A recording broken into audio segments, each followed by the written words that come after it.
What if the person asking about your rental, mortgage, or home for sale isn't actually a real buyer or tenant at all? They could be a fair housing tester, someone legally trained to uncover discrimination by seeing how different people are treated during the housing process. A landlord I worked with thought they were handling inquiries like normal, responding to messages and choosing who seemed like the best fit.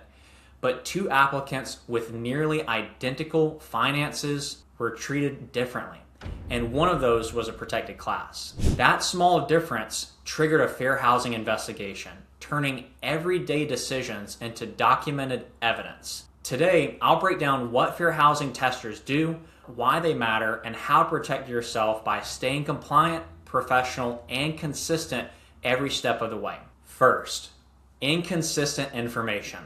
One of the biggest things fair housing testers look for is inconsistency, when different people are told different things. That might mean one caller hears there's no availability while the other hears there is, or one gets better terms when someone else doesn't. To avoid this, you need one clear, consistent source for pricing, availability, and next steps. Remember, consistency is what protects you. Next is tone, encouragement, and access. Fair housing problems are not always about what is said, they can also be how it's said. Testers notice whether one prospect is encouraged to apply while another is subtly discouraged. They notice whether everyone gets the same access to tours, callbacks, and information.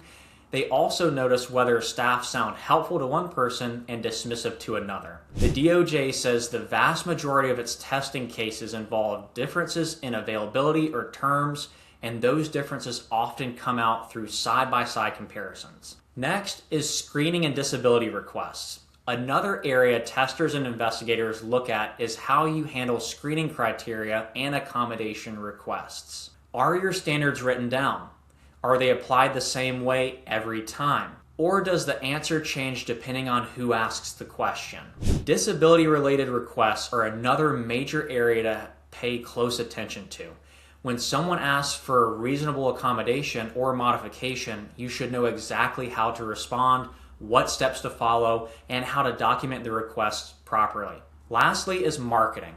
Fair housing testing also applies to your ads. That means your marketing should be neutral language, equal access practices, and documented ad settings. Fair housing readiness is not just about how your leasing agent answers the phone, it's about your entire leasing process, from the ad someone sees to the follow-up they receive.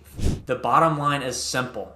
Fair housing testers are looking for differences, different answers, different treatment, different access, different follow-up. If your responses are consistent, documented, and trained, you put yourself in a much stronger position. If you want help reviewing your leasing process, responses, or making sure your systems are ready before a problem shows up, reach out. I'd be happy to help you take a closer look. I'm Pierce Fraga with Tide Property Management, and we look forward to hearing from you.